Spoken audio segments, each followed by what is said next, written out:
Hello మామాస్, welcome back to my channel. ఈరోజు video వచ్చేసి పుష్ప డే 26 కలెక్షన్స్ అనేవి ఎలా ఉన్నాయో ఈ వీడియోలో మీకు చెప్తానండి. ముందుగా డే 26 కొంచెం డ్రాప్ డౌన్ అయిందండి.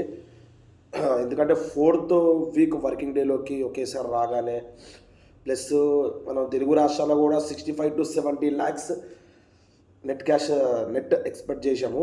నెట్ కలెక్షన్స్ 72 బాగానే హోల్డ్ చేసిందండి. 72 lakhs వరకు నెట్ కలెక్షన్స్ వచ్చింది. మరొకసారి మనకి నార్త్ సైడ్ కొంచెం జోరు పెంచుకోగా బాలీవుడ్ సైడ్ ఓవరాల్గా 3,63 lakhs 60 to 63 lakhs మధ్యలో మనకి నెట్ కలెక్షన్స్ అనేవి డే 26లో ఓవరాల్గా వచ్చిందండి. మ్యాక్సిమం అమౌంట్ మనకి బాలీవుడ్ మనకి నార్త్ సైడ్ నుంచే కలెక్షన్స్ అనేవి మ్యాక్సిమం అమౌంట్ వచ్చినాయండి. ఓవరాల్గా డే 26 వచ్చేసరికి మనకి నైజాంలో 100 పారైందండి. అదే 100 క్రాస్ అయింది. 100.96 సంథింగ్ వచ్చిందండి మనకి ఏమంటారు తెలుగు రాష్ట్రాల్లో, ఇదే నైజాంలో. ఓవరాల్గా తెలుగు రాష్ట్రాల్లో 218.9 సంథింగ్ చేంజ్ వరకు వచ్చిందండి. ప్లస్ ఇంకొచ్చేసి బాలీవుడ్లో రచ్చరంబోలా చేసిందండి మూవీ. 363 crores వచ్చింది. మ్యాక్సిమం అమౌంట్ అనేది మనకు బాలీవుడ్ నుంచే collection. Bollywood plus rest of states except Tamil Nadu, చెన్నైకి, తమిళనాడు, కర్ణాటక, కేరళ 363 crores వచ్చిందండి. ప్లస్ మనకు ఓవర్సీస్ వచ్చేసి 120.9 సంథింగ్ చేంజ్ వరకు వచ్చిందండి.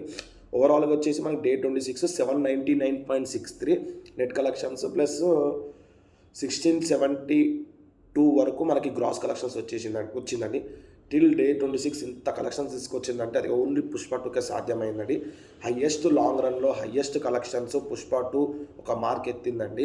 ప్లస్ ఇంకా 4 crores 4 to 4.5 వరకు వస్తే బాహుబలి 1 కూడా క్రాస్ చేసేసి సెకండ్ పొజిషన్లోకి వెళ్తుంది. ఆల్రెడీ మనకి నేను లాస్ట్ వీడియోలో మీకు డిస్కస్ చేశాను. RRRని దాటేసి 4th పొజిషన్లోకి వచ్చింది. ప్లస్ ఇప్పుడు కలికిని కూడా దాటేసి సెకండ్ పొజిషన్లోకి వచ్చింది. సెకండ్ కూడా బాహుబలి దాటేసింది. బాహుబలి వెనకాలకు వచ్చి సెకండ్ పొజిషన్లో మనకి ఇప్పుడు ఇది పుష్ప 2 అనేది రాబోతుంది. ఇంకా 4 crores అనేది మనకి కలెక్షన్స్ వస్తాయి. ఆల్మోస్ట్ 27 వరకు 27th ఆల్మోస్ట్ 50%, ఆ 4 crores 50% అనేది కలెక్ట్ అయిపోయింది 27th డే రోజు. నేను 27th ఓవరాల్గా వరల్డ్ వైడ్ కలెక్షన్స్ ప్రస్తుతం బాక్స్ ఆఫీస్ ఉంది, అందుకని మీకు ఇన్ఫామ్ చేయలేదు. ఆఫ్లైన్ టికెట్ రేట్స్ అన్నీ కరెక్ట్గా కన్ఫామ్ అయితే మీకు నేను ఈవినింగ్ అన్నా లేదా రేపు మార్నింగ్ అన్నా మీకు డే 27 ఎట్లా ఉందో కలెక్షన్స్ అని ఎక్స్పెక్ట్ చేశాను. ఇదే లాంగ్ రన్లో కొనసాగిస్తే 850 అనుకున్నాము, 835 వరకు వెళ్ళొచ్చు. 830 to 835 వరకు వెళ్ళొచ్చు. ఇక new year advantage plus holidays, Sankranti holidays అనేవి ముందుగా డిక్లేర్ చేస్తే మేబీ పెరగచ్చు. ఎందుకంటే మళ్ళీ పెరిగితే గేమ్ చేంజర్ వరకే అండి. తర్వాత మళ్ళీ గేమ్ చేంజర్ ఒకవేళ హిట్ టాక్ వచ్చిందనుకో కలెక్షన్స్ అన్ని డ్రాప్ డౌన్ అయిపోతుంది పుష్ప 2. ఎందుకంటే గేమ్ చేంజర్ హిట్ టాక్ వస్తే మేబీ జనాలు అటు మూవ్ అవ్వచ్చు. ప్లస్ మనకి డాకు మహారాజు ఉంది. ప్లస్ మనకి సంక్రాంతికి వస్తున్నామని పెద్ద సినిమాలు ఉన్నాయి. సంక్రాంతికి ఏదన్నా చేస్తే ఈ సంక్రాంతి లోపల మనం చెయ్యాలి. అదే గేమ్ చేంజర్ రిలీజ్కి ముందే చేయాలి. తర్వాత డ్రాప్ డౌన్ అయ్యే ఛాన్సెస్ ఉన్నాయి. ఓవరాల్గా అయితే నేను 835 to 850 వరకు నెట్ కలెక్షన్స్ అనేది తీసుకొస్తుంది అని అనుకుంటున్నాను లాంగ్ రన్లో పుష్ప. చూద్దాం ఎంతవరకు తీసుకొస్తుందో. నేను మరిన్ని అప్డేట్స్ వస్తే మీకు ఇన్ఫామ్ చేస్తూనే ఉన్నాను. Stay tune my channel. That's it అండి. మన కంటెంట్ ఒకవేళ మీకు నచ్చితే సబ్స్క్రైబ్ చేసుకోండి అబ్బా.